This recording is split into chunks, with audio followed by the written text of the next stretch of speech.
Hey everyone, it's Shadowshocky here from the Teach Better team, and I am here for Mastery Chat Recap with our amazing moderator tonight, Dr. Courtney Plotz. So let's get started.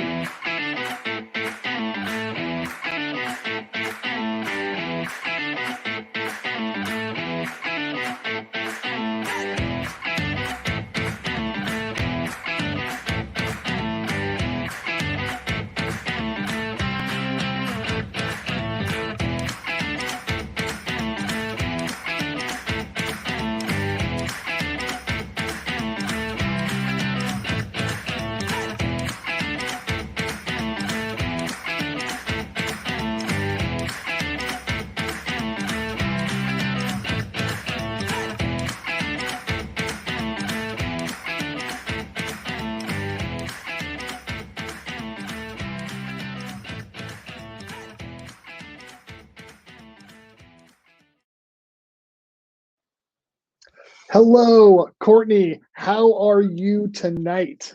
I am awesome. I hope everybody out there is awesome too. And I hope you're doing awesome. I am doing awesome because we just got to have a lovely little chat. We laughed a bunch, We and I'm did. really excited for this conversation because this is the first time we've gotten to talk like kind For of real, for real. IRL. Yeah, you know what I Yeah. mean? And so that's super exciting.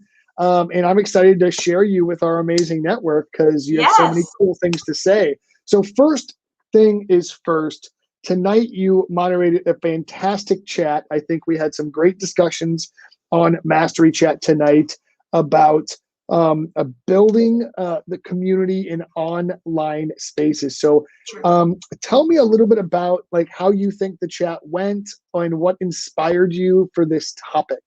Yeah, I love to hear success stories because by trade, I'm a school psychologist. And so I look at a lot of like climate, like wellness stuff. And I, during the first wave of emergency remote teaching, it was a lot of like putting out fires and like supporting people. And Yeah. so we've had some distance between that. So to hear that even if people may have been struggling in the beginning, they found some successes and they found some connection.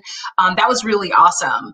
Really awesome. And there were so many great contributions. So I am definitely going to have to go back to the chat and make sure that I get everybody because I was trying to move so fast. And so I just need to make sure that I read everything and see everything because there were so many great Absolutely. Well, I think you did a fantastic job. So in terms of the topic, building community in online spaces, especially Sure. during a pandemic in Sure. remote learning. I think we've all kind of redefined the connections we make with students. What has been your experience outside of this chat that makes this so pivotal for educators right now? And then how do you think the network kind of, where did the discussion go? Did it surprise you? How'd you feel about the discussion around that community? Yeah, so I'll take the second question first. I feel like the discussion around the community was great. Like I said, just having those success pieces there, and also just really people just being honest. I love that comment that was like, at 7:20, I'm not my best me. Like it's 7:20, and this is. I don't think anyone, no matter who you are or when you got into education, envisioned that this was your delivery method. Yeah, true. You know what I mean? So everybody was working backwards except for the people who had already had online teaching experience. And so I think that it was difficult for a lot of people, but to really see that people understood the empathy piece and that connections piece, it's something we don't teach in teacher education. And so people had to figure that out. And right now, to take your first question, my experience is really looking at the psychological phenomenon of marginalization and how to teach through that. And so when the community piece and that sense of community is not established and not developed, that's where we're missing a core piece of our core group of our students. So when we look at an L25 population, let's just take students in general. If we break up students, and I've said this before on other interviews and stuff, if you take a group of students and you break them into three groups, the first tier, regardless of race and regardless of educational experience can weather the academic culture. The Sure. middle group doesn't get it at first, but they can get it. But that other group really needs those cultural pieces in place to move forward. And if we're not creating that and establishing that, and we don't make that a part of our culture in our classrooms and in our institutions and in our public schools, we are completely missing the mark. And part of creating culture is that students want to work, and they want to work for you, and they want to work for themselves. And without that piece, we're really just kind of shooting in the dark, and we're not getting where we need to be. Yeah, I love that. I talk to teachers every day about student ownership and building those positive relationships and culture. And it's amazing what giving students empowerment via that culture can do, right? So I absolutely love sort of that mindset you're bringing to this conversation. Was there anything that surprised you or that made you really happy about how the chat went tonight? Yeah, I hate to keep being a dead horse, but I was just happy that there was so many people there, and like so many people found either a way to support somebody else. Or, right. And that's the community piece, right? Hey, I think new teachers should have a mentor. I think, this is what I did. I love that just organic help machine of, that just wanting to help people, and I think that more teachers, we do this thing, especially in the K-12, where we're like, okay, you can be a teacher and a mentor, but you can't be a mentor or a teacher. And I think that's where we're losing a piece of that as well. Like, if we're really looking for teachers to have mentors, then there should be a fleet of people who specialize in mentoring teachers. It shouldn't be teaching on top of mentoring on top, so. Right, like teachers with 8 hats on all the time. Because then they're sort of half doing every job that they have. Right. And exhausted while they're doing it. So it's like. The mentors didn't really sign up because they liked being mentors. They signed up because they were at a certain number of years, or they get grandfathered in for, and they might have the best of intentions, but that's not their focus, or like a lot of teachers go in and then they're like, oh yeah, you're assigned a mentor. And then like you go to track the person down. It's like, oh yeah, they left like 4 years ago. Oh, okay. So I will go to the internet. I will look for these other people. So.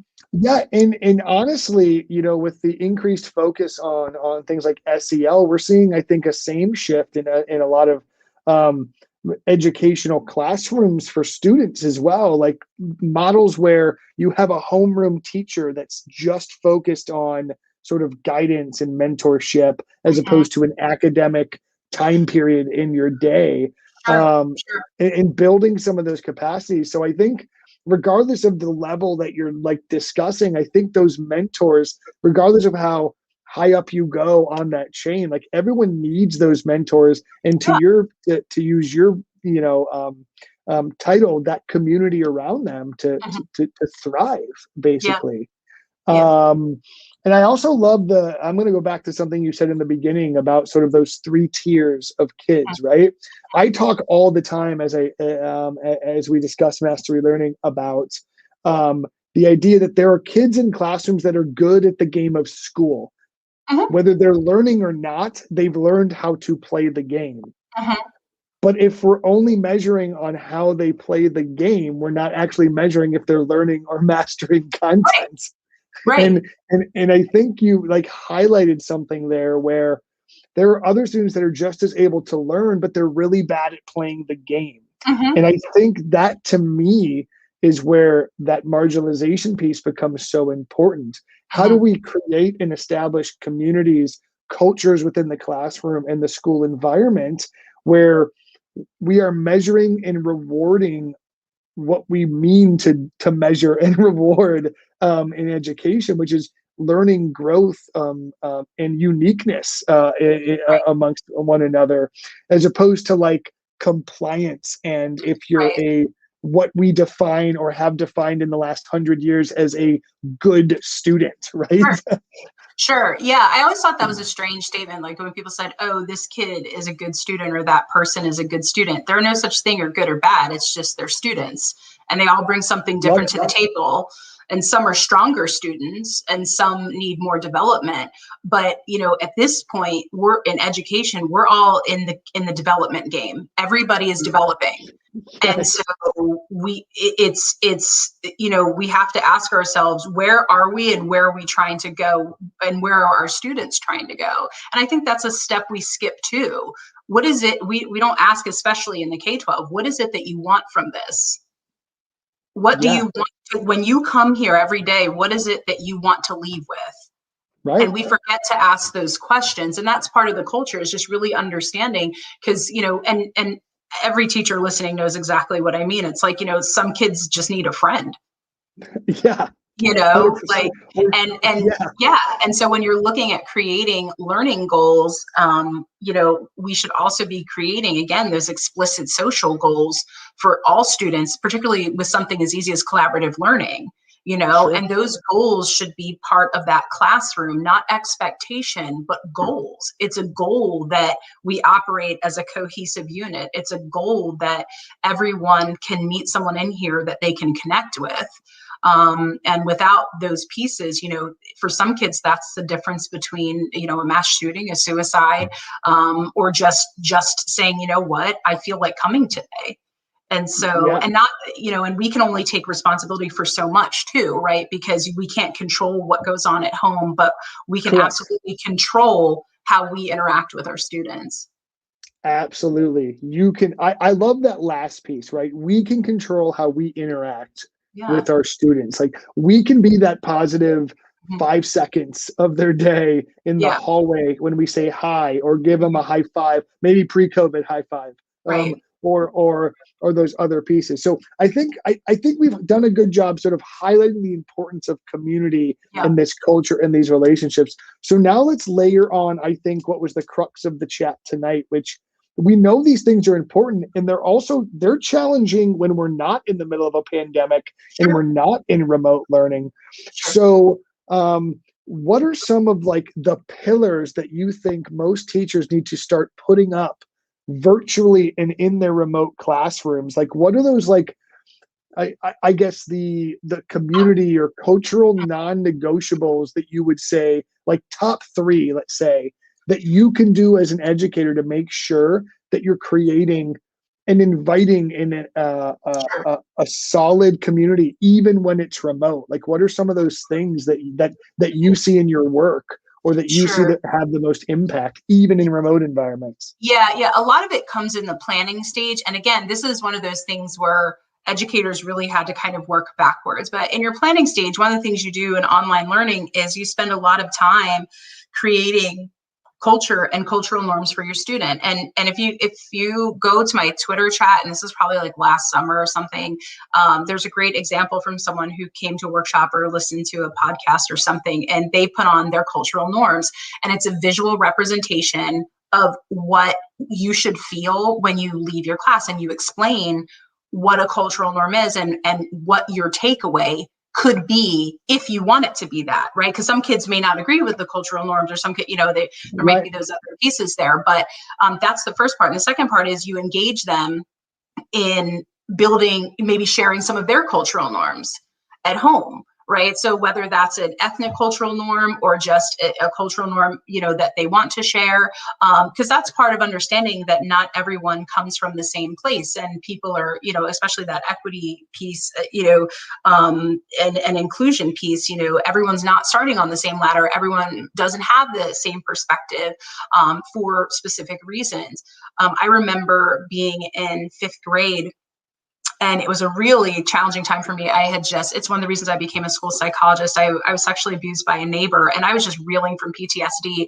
And I remember being at lunch and someone was talking about religion or something. And I said, well, I don't believe in that, because why, if this is true, why was I so hurt? And I remember that just being like, how could you say that? But at the time I didn't have the words to explain Sure. kind of like what happened or what was going on. And so, just navigating those two cultures, right? Trauma versus no trauma, right? And Yeah. having those pieces. And Right. so, right. So really making sure you have those trauma informed care pieces together. And also, I would say, if you're doing something like discussions, definitely make neighborhood discussions. That's one of our best practices is you can make discussions with neighborhood topics. And it doesn't mean, hey, you're from this actual neighborhood. It means there are 15 ways you can look at this one problem or this one, whatever. Visit 3 neighborhoods and see which ones work best. And you choose. And random kids will show up in those random chats. And then, they can kind of bop around. But the great news about especially middle schoolers is they're so nosy. They're not going to Yeah. just look at one. They're going to look at all of them. So Of course. instead of trying to Absolutely. fight them to look at one discussion thread or something like that. And also really just that culturally responsive feedback piece. Like, I was sharing with you earlier, we're doing some research on culturally responsive feedback because culturally responsive teaching is something you hear a lot about. And part of teaching is feedback, but nobody discusses that part. How are we really writing feedback for students to make sure that they can take what we're giving them and it means something to them and then act on it accordingly. So those would be. I really love that. Also, is the feedback an autopsy of their work, or is it a part of their learning, right? So I think Right. a lot of times what I run into is feedback only comes after the learning's done, right? Uh-huh, Like the learning has uh-huh, happened, the artifact has been submitted, uh-huh. and then this feedback is like, yep, you didn't do well, Right. but it's been 3 days or 3 weeks or like whatever it's been, and Right. we've moved on, as opposed to really solid pedagogy and Uh-huh. informative practices in Right. some in solid assessment culture where you see learning as flexible and pliable. And when Correct. you assess that feedback is meant to continue the learning, Uh-huh. continue the growth, whether it Yeah. means with retakes or something else. So I Uh-huh. absolutely love that. Yeah. And to your point, and I've never thought about it this way, when you enact those things properly, you're reducing the stress level of a student Right. because they have the opportunity to improve their situation, right? And I Right. also love the fact, I'm going to highlight this because I think it's really important. I love that you're kind of broadening the idea of like the different cultures, like Uh-huh. trauma versus non-trauma is not a Uh-huh. traditional way we view culture. And if Uh-huh. I'm being completely transparent, when people normally say like culturally relevant pedagogy, they usually go, we need some different books for the kids to read. Uh-huh. And like that's the Uh-huh. only thing they think of. Or Uh-huh. we need to make sure that cultures are being represented equally in the curriculum, which are all true Oh statements. But yeah. these wider definitions, I think, are often either just not thought of Uh-huh. or not considered, right? Like trauma Yeah. versus non-trauma, or Uh-huh. like I mean, you can expand on that Yeah. Yeah. outwardly, but I think Yeah. I mean, there are that's such a huge point. families.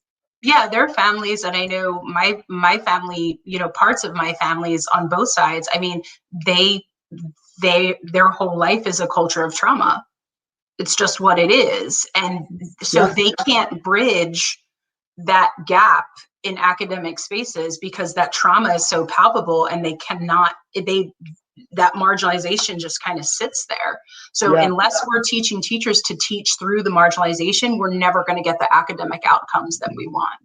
Yeah, absolutely. Especially when you have that triggered fight or flight Yeah. response, Or dude, freeze. it's Or freeze, yeah, fight, flight, or that freeze. Right. right, right, absolutely. I remember students in my own middle school classroom who would go from 0 to 60 like immediately Yeah. because they would just immediately have that fight or flight response. Mhm. Now, I was fully aware of their situations and their background, and I was Sure. aware, so I hope I did my best to handle those things, Sure. appropriately. But without that lens, Mhm. to go back to our original Yeah. conversation, like that would be a bad student when they're Right. actually just Right. being them. That's who Right. they are in the product of their environment and that they're in. Right.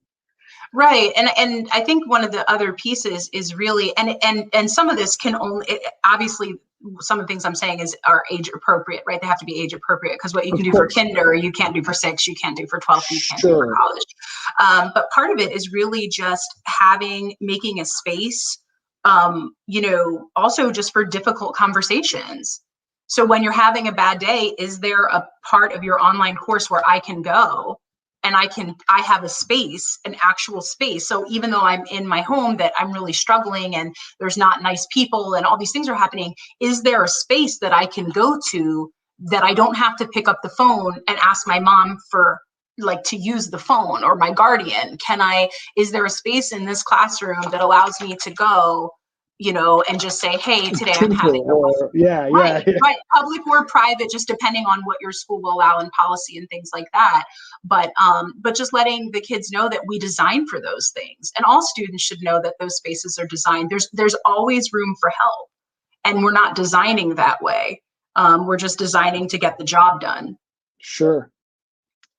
It's funny that we're just designing to get the job done without the consideration of the reason the job exists, which is the student themselves, which is just like, that was pretty cool. That was a pretty cool statement you just made there, I think.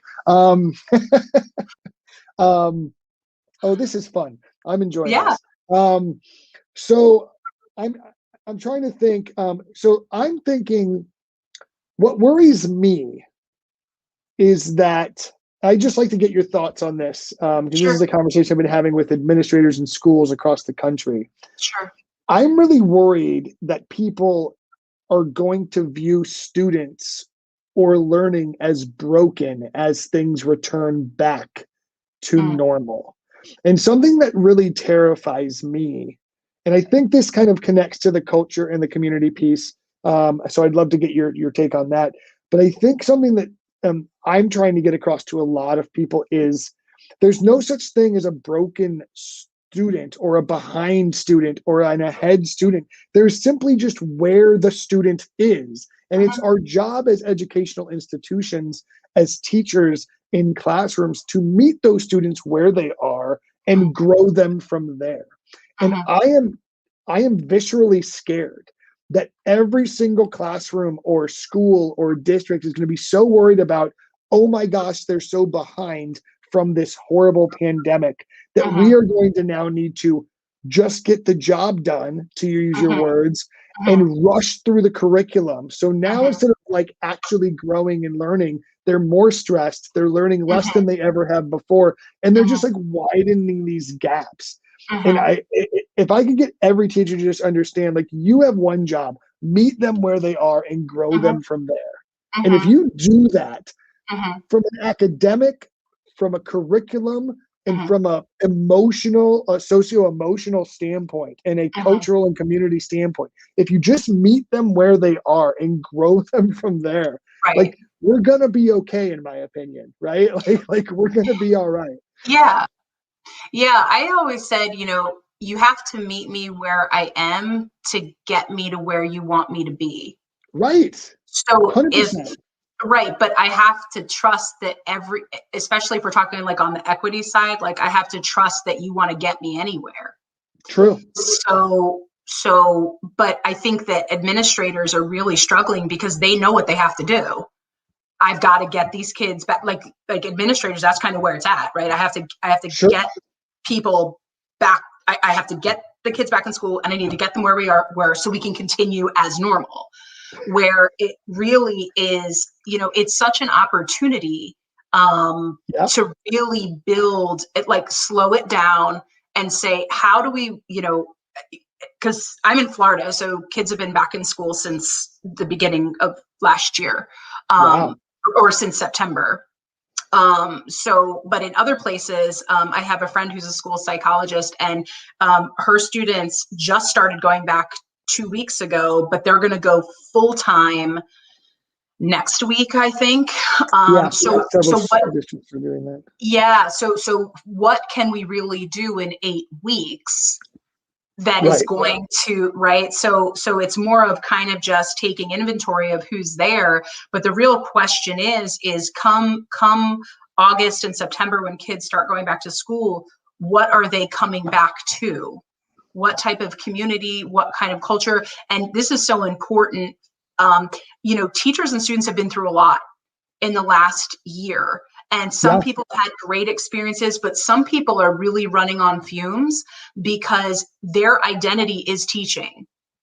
And so when you take that away from people, they need to be built back up as well. Particularly, particularly, and I have this, it's on my Twitter feed, but I developed this thing, and it's a chart, and just shows what marginalized faculty look like, right? So you had faculty that fully assimilated, had no problem. Then you had faculty who kind of had a foot in and foot out. Those are the integrated and separated. But you had some faculty that just froze, not because they were being lazy or not because they couldn't, didn't want to. It was just such a diversion from their norm, and they needed some time to get it together to even understand like what was happening. And so if we're not triaging those teachers, we're going to lose them.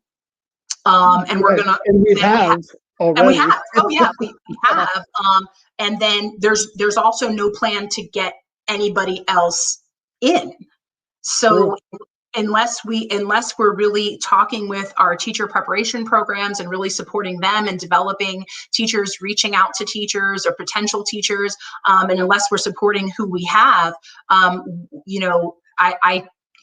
can see where that could keep you up all night. That's a scary thought, that when the country runs out of teachers, which is not that crazy to think about based on the current circumstance. No. But to answer your question, it's really looking at, where can we reconnect people?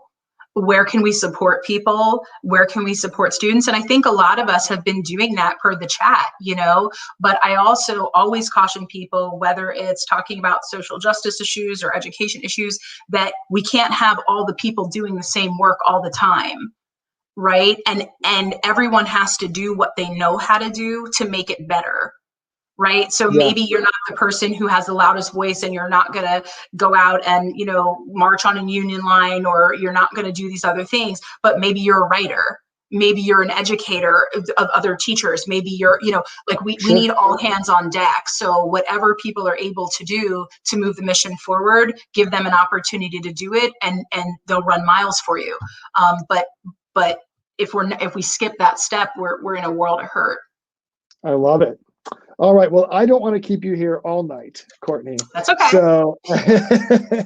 So I want to start kind of wrapping up a bit. Sure. What are three takeaways from tonight, or what would you like?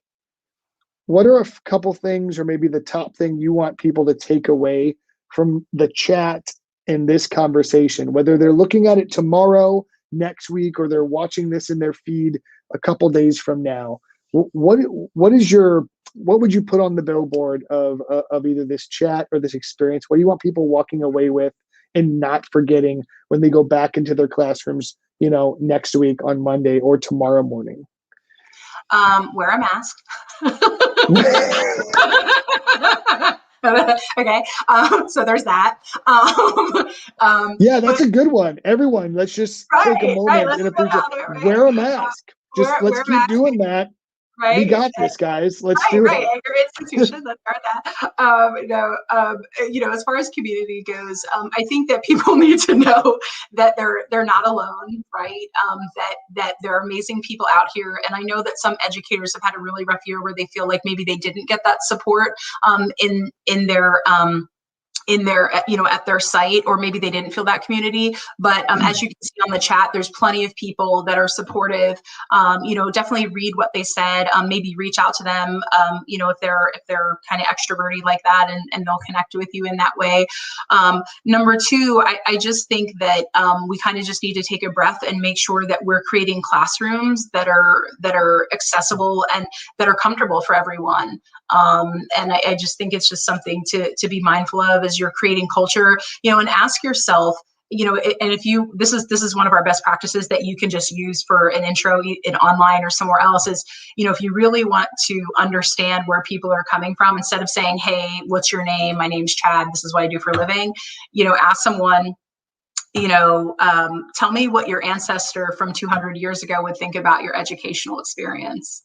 Wow. Right. I Because like it's it. a cultural shift, right? It's a cultural shift in how you understand the people around you. And, whether that's it for younger kids, whether that's an exercise of looking at their heritage, as well, or, whatever you want to bring in the Sure. classroom.